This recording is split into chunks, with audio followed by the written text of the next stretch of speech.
स्वामी शिवानंद महाराज पुस्तकातील आता सांगणार आहे ती गोष्ट वेगळी गोष्ट घडली 1946 पण आम्हाला समजली सुमारे 54-55 साली. एखादी श्रीना घेऊन गाडीने रत्नागिरी येत असताना एक सामान्य माणसाने हात दाखवून गाडी थांबवली व आपणास गाडी मिळाली नाही तरी कृपा लिफ्ट द्यावी म्हणून विनंती केली.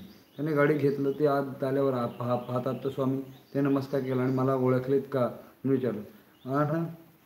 मग स्वतःच पुढे म्हणाले, मी नारायण आत्माराम कुलकर्णी कोणकवांचा. माझी काय वाचली तोच मी. त्यावर त्यांना काय सांगायला सांगितली. तसे माझी व्याला झालेली एक गाय गांभय आपण गाय एकदा बेपत्ता झाली. आम्ही सर्वत्र शोधलं. एखाद्या गायी सहजासहजी दबण्याची शक्यता व कुवतही नसते. 4-5 दिवस वळवण फिरलो. सर्वाकडे चौकशी केली. रान धुंडले पण गायीचा ठावठिकाणा कळला नाही. काय झालं तेही समजलं नाही. या शोधात 8-10 दिवस उलटून गेले. तेव्हा सहज बोलताना एक व्यक्तीने सांगितलं, तुम्ही पांगरे गावी जा. तिथे टेंबे स्वामी आहेत. त्यांना विचारा. तेच तुमच्या गायीचा तपास कुठे लागेल वगैरे सांगू शकते. त्यांचे भविष्य नेहमीच खरं ठरते. त्याच्या पांगऱ्याचे जायचं निश्चय करून मी पांगऱ्याला गेलो. त्यावेळी स्वामी पूजा संपवून निर्माल्य टाकण्याचे बाहेर आले होते. समोर मला अनोळखी माणसाला पाहून विचारलं, तुम्ही ज्यांना भेटायला आलात ते घरी नाहीत, पण तुमचे काय काम आहे ते कोणतेही किंतून मनात न आणता सांगा.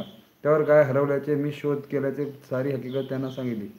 माझी तळमळ कळवळ व माझे गायीवरचे प्रेम पाहून स्वामी म्हणाले, थांबा, मी माझ्या सद्गुरूंना सांगून पाहतो. ते ऐकताच आपण ज्यांना भेटायला आलो आहोत ते टेंबे स्वामी हेच असले पाहिजेत असे मी मनोमनी समजले. स्वामी आज देवस्थानाजवळ गेले व आमच्या गुरूंना प्रार्थना करून हा दिन आपल्या चरणाशी आला आहे त्याचे रक्षण करावे अशी कळवळीची विनंती केली. तसेच बाहेर येऊन मला म्हणाले, गाय सापडली नाही तर मी काय सांगतो ते लक्षपूर्वक ऐक. सद्गुरूंनी कृपा केली आहे. गाय हरवून जरी बरेच दिवस झाले असले तरी गाय सुरक्षित आहे, पण त्याचे ठिकाण तिचा काळ उभा आहे. तुला यायला आणखीन उशीर झाला असता तर गाय हाती लागणं कठीण होतं, पण तू वेळेवर आलास व तुझ्यावर कृपा झाली. यानंतर गाय कुठे आहे हे सर्व सविस्तर वर्णन करून पुढे म्हणाले, तिथे शेजारी वाघीण आपल्या बच्च्यासह बसले आहे. गाय व्यायली आणि पाडसासह उभे आहे.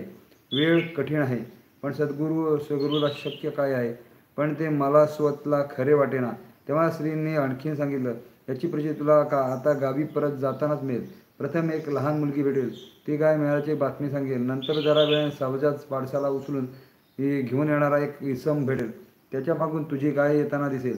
त्यावर बरे म्हणून नमस्कार करून मी आपल्या गावी दोन्ही दिसलं.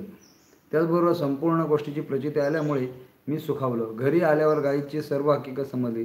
प्रथम गायची बातमी मिळाली, ती देखील विचित्रच.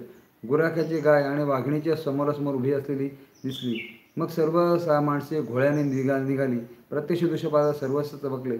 मग सर्वांनी मोठ्या आरडाओरडा केला. त्यामुळे बिचकून वाघिणी आपल्या बछड्यासह निघून गेली. लोकांनी चटकन गाय वासरू व निघून आले. हकीकत ऐकून मी आश्चर्यचकित झालो. श्रीस्वामींनी पांगरे येथे बघितलेल्या शब्द अक्षरशः खरं ठरले.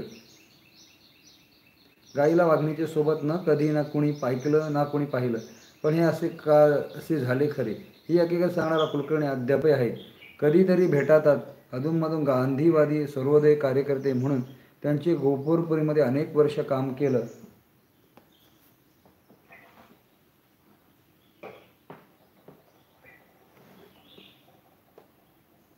जिथे स्वामींनी सांगितले, शब्द खरं गायीच्या वाघिणीच्या सोबत न कदा कोणी ऐकलं नाही. एके सांगणारे अद्यापही कोणी त्यानं गोपूरपुरीमध्ये अनेक वर्ष काम केलं. सध्या रत्नागिरीत चर्मालयात आहेत.